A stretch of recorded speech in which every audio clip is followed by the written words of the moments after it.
नमस्कार. महाराष्ट्र योजना कॉर्नरमध्ये आपल्या सर्वांचे स्वागत आहे. आजच्या व्हिडिओच्या माध्यमातून आपण बघणार आहोत की शेतकऱ्यांसाठी काही योजना आहे, आपण ते आज बघणार आहोत. म्हणजेच की महा-डी-बी-टी फार्मर स्कीमच्या माध्यमातून राबवल्या जाणाऱ्या कृषी यांत्रिकीकरण बाबीच्या 1 ऑगस्ट 2025 रोजी सोडत लागलेला आहे. म्हणजेच की यांच्या अंतर्गत पात्र असलेल्या शेतकऱ्यांना मेसेजद्वारे कळवण्यात आलेले आहे की म्हणजे यांचा नंबर लागलेला आहे. म्हणजे SMS आला असेल तर आपण काय करावं, कोणती कागदपत्रे अपलोड करावी याबाबत थोडक्यात माहिती आपण जाणून घेणार आहोत. तुम्ही जर माझ्या चॅनलवरती पहिल्यांदा आला असाल तर चॅनलला लाईक, सबस्क्राईब आणि शेअर करायला विसरू नका. चला तर तुमचा जास्त वेळ न घेता आपल्या व्हिडिओला सुरुवात करूया. राज्य शासनाच्या व केंद्र शासनाच्या कृषी विभागाच्या अंतर्गत सर्व योजना महा-डी-बी-टीच्या फार्मर स्कीमच्या पोर्टलच्या माध्यमातून राबवल्या जातात.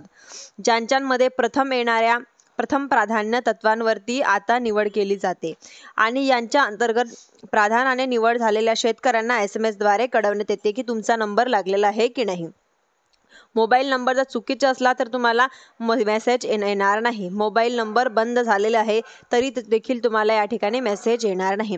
शेतकरी आपली यादीमध्ये नाव आहे का ते ऑनलाईन पद्धतीने प्रकाश करण्यासाठी आपण यादीमध्ये बघून शकतो की म्हणजे आधार नंबर नुसार तुम्ही अर्जाचा नंबर सुद्धा आपली स्थिती या ठिकाणी पाहता येते की तुमचा नंबर या ठिकाणी लागलेला आहे किंवा नाही. म्हणजेच की शेतकऱ्यांना 10 ऑगस्ट 2025 पर्यंत आपली कागदपत्र अपलोड करावी लागणार आहे.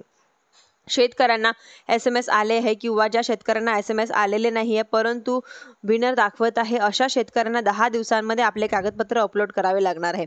कृषी यांत्रिकीकरण या बाबीचे कागदपत्र अपलोड करताना शेतकऱ्यांना आपला फार्मर ID याचबरोबर शेतकऱ्यांचा आधार संकलन, बँक खाते याचबरोबर आधार कार्ड याचबरोबर जे काही अवजार आपण जे खरेदी करणार त्याचा अवजाराचं कोटेशन, त्या अवजाराचा टेस्ट रिपोर्ट अशा प्रकारची कागदपत्रे या ठिकाणी आपल्याला अपलोड करायची आहे.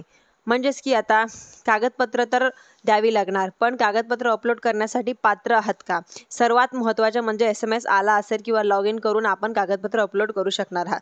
जर SMS आला नसेल तर आपल्याला जर माहीत नसेल किंवा चेक करायचं की महा-डी-बी-टी फार्मर स्कीमच्या पोर्टलवरती येऊन शकता. मुख्य प्रश्नावरती या ठिकाणी ऑप्शन दिलेले असतात. म्हणजेच की तुम्ही अर्जाची स्थगिती प्रथम येणाऱ्या प्रथम प्राधान्य तत्वांवरती प्रकाशित करण्यात आलेले आहे. यादीची निवड, यादीची क्लिक करून तुम्ही तालुका गावानुसार आपली यादी तिथे बघू शकता. धन्यवाद.